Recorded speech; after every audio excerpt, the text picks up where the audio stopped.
Hi dear friends, അപ്പോൾ എല്ലാവർക്കും പുതിയൊരു വീഡിയോയിലേക്ക് സ്വാഗതം.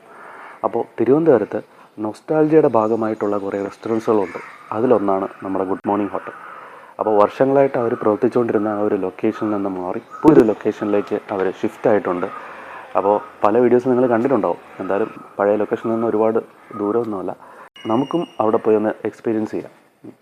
അപ്പോൾ അതാണ് ഇന്നത്തെ വീഡിയോ. എല്ലാ വീഡിയോസിലും പറയുന്ന പോലെ തുറന്ന് നമ്മൾ വീഡിയോ കണ്ട് സപ്പോർട്ട് ചെയ്യാം.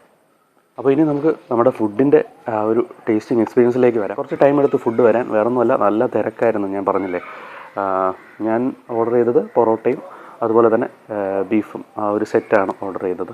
ചൂടോടെ പൊറോട്ട ആ ബീഫ് കറിയിൽ മുക്കി കഴിക്കുന്ന ഒരു പ്രത്യേക ഫീൽ തന്നെയാണ്. പിന്നെ പഴയ ഗുഡ് മോർണിംഗ് ഹോട്ടലിൽ നിന്ന് എന്തെങ്കിലും വ്യത്യാസമൊക്കെ ഉണ്ടോ എന്നൊക്കെ ചിലർ ചോദിക്കാറുണ്ട്. അപ്പോൾ അങ്ങനെ നോക്കുകയാണെങ്കിൽ എനിക്ക് ഒന്ന് രണ്ട് വ്യത്യാസം തോന്നിയെന്ന് വെച്ചാൽ, നമ്മൾ ഈ ചെറിയ പൊറോട്ട മിക്ക സ്ഥലത്തും നല്ല ഏറ്റവും സോഫ്റ്റായിട്ടുള്ള പൊറോട്ട ഈ കോയിൻ പൊറോട്ട പോലെ ഇരിക്കുന്ന ചെറിയ പൊറോട്ട ആയിട്ടാണ് എനിക്ക് ഫീൽ ചെയ്യുന്നത്. പക്ഷേ നമ്മൾ പഴയ റെസ്റ്റോറൻറ്റിൽ കഴിച്ചപ്പോഴും നല്ല സോഫ്റ്റായിട്ടുള്ളൊരു പൊറോട്ടയായിരുന്നു. പക്ഷേ ഇവിടെ എനിക്ക് കിട്ടിയ പൊറോട്ട ചൂടോടെ കിട്ടിയെങ്കിലും അത്ര ഒരു സോഫ്റ്റായിട്ട് എനിക്ക് ഫീൽ ചെയ്തില്ല.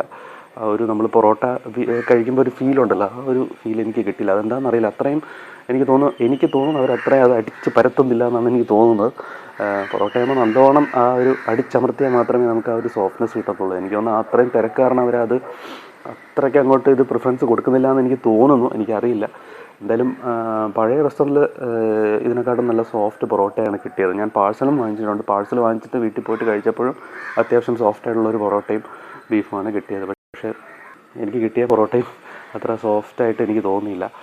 എന്നുവെച്ചാൽ ഞാൻ ഒരു കമ്പാരിസൺ പോലെ പറയുന്നതാണ്. അതായത് കഴിക്കാൻ പറ്റായികയൊന്നുമല്ല, പക്ഷേ കട്ടിയായിട്ട് ഫീൽ ചെയ്തു. അത് പൊറോട്ട അങ്ങനെ നല്ല എന്താ പറയുക, സോഫ്റ്റായിട്ടിരുന്നാലേ എനിക്ക് മനസ്സിലൊരു സുഖം തോന്നത്തുള്ളൂ. അതുപോലെ തന്നെ ബീഫും കുഴപ്പമില്ലായിരുന്നു. ബീഫ് എല്ലാ കഷ്ണവും സോഫ്റ്റൊന്നും അല്ലായിരുന്നു, പക്ഷേ ഈ പറയുന്ന പോലെ ആ ഒരു വിറകടപ്പിലിരുന്ന് വെന്തതിൻ്റെ ആ ഒരു ടേസ്റ്റൊക്കെ ഉണ്ട്. പിന്നെ ചില പീസ് ഇത്തിരി കട്ടിയുള്ളതും അങ്ങനത്തെ ഒരു മിക്സഡ് ആയിരുന്നു. അത് പക്ഷേ കുഴപ്പമില്ല. പക്ഷേ ആ ഗ്രേവിക്ക് പഴയ ടേസ്റ്റ് തന്നെയാണ് എനിക്ക് ഫീൽ ചെയ്തത്. പക്ഷേ ഈ ഒരു ചെറിയൊരു നെഗറ്റീവ് മാത്രമേ എനിക്ക് തോന്നിയുള്ളൂ. പൊറോട്ട കുറച്ചുകൂടെ ഒന്ന് അടിച്ച് ഒന്ന് നമ്മൾ പരത്തിയിരുന്നെങ്കിൽ നല്ലൊരു കുറച്ചുകൂടെ സോഫ്റ്റ് ആയിരുന്നേനെ എന്നൊരു ഫീലുണ്ടായിരുന്നു. ബാക്കിയെല്ലാം പഴയ പോലെ തന്നെ.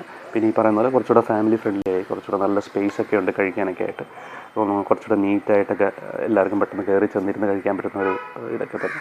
ഇവിടെ എനിക്ക് മറ്റൊരു പോസിറ്റീവ് കാര്യമായിട്ട് തോന്നിയത്, പുതിയ റെസ്റ്റോറൻറ്റിൽ വന്നിട്ട് ഞാൻ അവരുടെ ആ ഒരു കട്ടൻ ചായ മിൻറ്റ് ടീ ആയിരുന്നു അവർ തന്നത്. അത് കൊള്ളായിരുന്നു കേട്ടോ. അല്പം എരിവുള്ള ബീഫ് കറിയാണ്, നിങ്ങൾക്കറിയായിരിക്കും. അപ്പോൾ അതിൻ്റെ കൂടെ എല്ലാം കഴിച്ച് കഴിഞ്ഞിട്ട് ആ ഒരു കട്ടനും കൂടെ കുടിച്ച് കഴിയുമ്പോൾ സംഭവം കിടിലമായിരുന്നു. എന്നാലും ആ കട്ടൻ ചായ പൊളി തന്നെയായിരുന്നു, അതിനൊരു മാറ്റമില്ല. അപ്പോൾ ഇത്രയേ ഉള്ളൂ. ഞാൻ എൻ്റെ ആ ഒരു എക്സ്പീരിയൻസ് ഷെയർ ചെയ്യുന്നതേ ഉള്ളൂ. ഈ ഗുഡ് മോർണിംഗ് ഹോട്ടലിൽ പോയി കഴിച്ചവരുണ്ടെങ്കിൽ നിങ്ങളുടെ ആ ഒരു എക്സ്പീരിയൻസ് താഴെ കമൻസിൽ ഷെയർ ചെയ്യുക. അപ്പോൾ ഇതുപോലുള്ള ധാരാളം വീഡിയോസൊക്കെ ആയിട്ട്, രുചിവിശേഷങ്ങളും അതുപോലെ യാത്രാവിശേഷങ്ങളൊക്കെ ആയിട്ട് മറ്റൊരു വീഡിയോയിൽ വീണ്ടും കാണാം. ബൈ.